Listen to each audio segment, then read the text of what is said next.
Bună dragi urmăritori! Bun venit pe canalul nostru!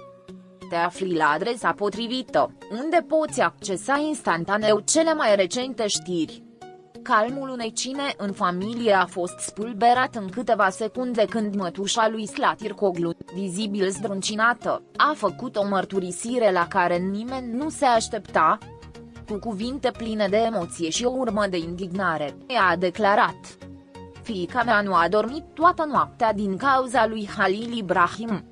Această frază, care a răsunat printre farfurii și pahare, a fost ecoul unei iubiri care nu s-a vindecat complet.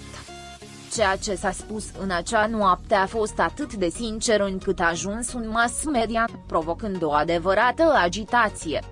Mătușa nu s-a oprit aici.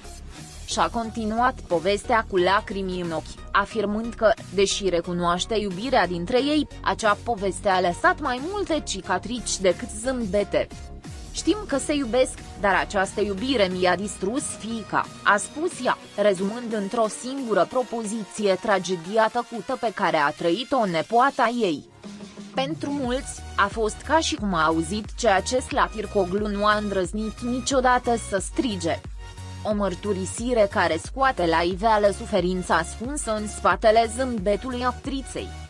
Rețelele de socializare s-au aprins de aceste declarații.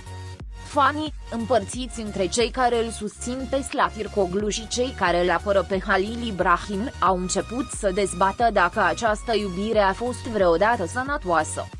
Unele comentarii au fost pe cât de dure, pe atât de empatice.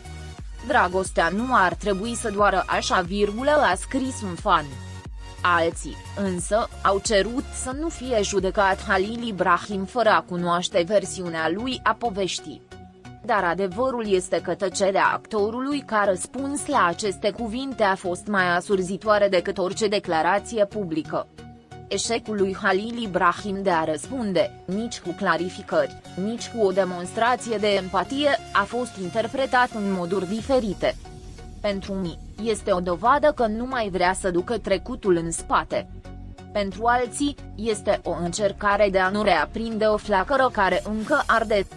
Dar, în mijlocul confuziei, singurul lucru clar este că încă există răni deschise, iar cuvintele mătușii lui Slatirkoglu i-au lăsat să sângereze din nou.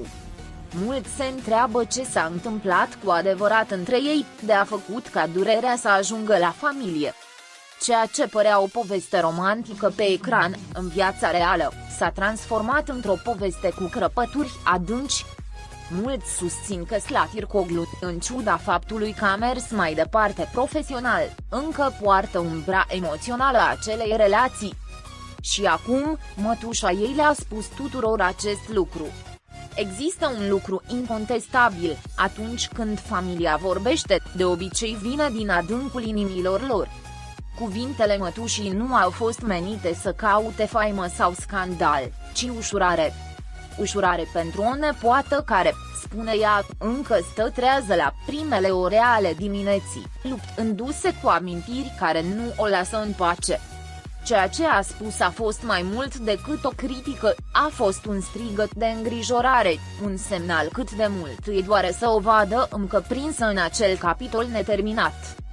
Cercul apropiat al Slatirkoglu nu a făcut nicio declarație oficială, dar presa susține că actrița nu a negat afirmațiile mătușii sale. Dimpotrivă, ar fi apreciat în privat ca cineva să spună ceea ce ea nu a îndrăznit să spună. Acest lucru a sporit suspiciunea că, într-adevăr, suferința pe care o ducea datează mult mai vechi. Și că tăcerea era modul ei de a proteja ceea ce încă durea prea mult. Următorii lui Halil Ibrahim, la rândul lor, au fost surprinși.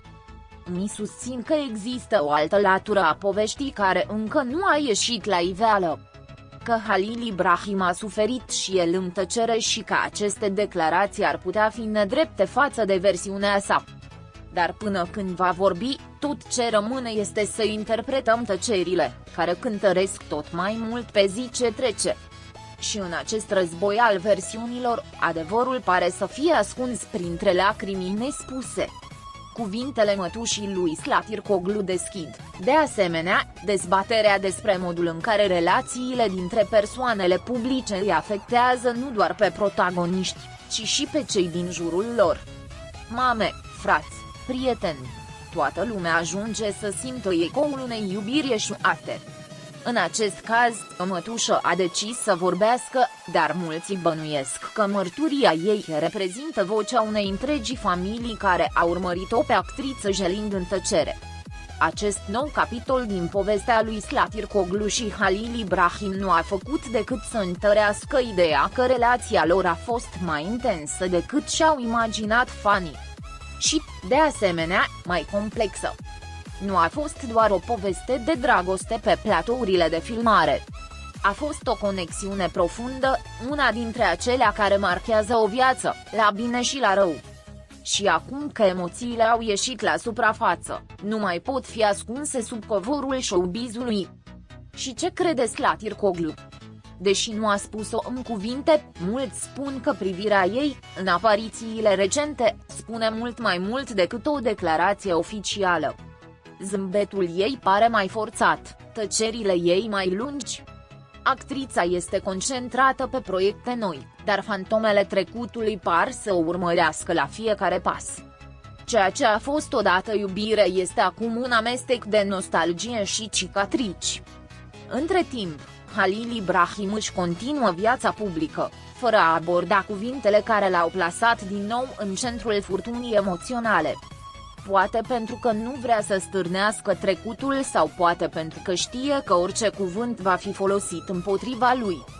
Dar tăcerea lui, în loc să calmeze apele, le agită și mai mult. Pentru că atunci când cineva rămâne tăcut, îi lasă pe ceilalți să vorbească. Unii experți în relații publice consideră că Halil Ibrahim ar trebui să ofere măcar un semn de umanitate, o frază care să arate respect pentru durerea cuiva pe care l-a iubit odată. Nu este nevoie să se justifice, ci doar să recunoască impactul absenței sale.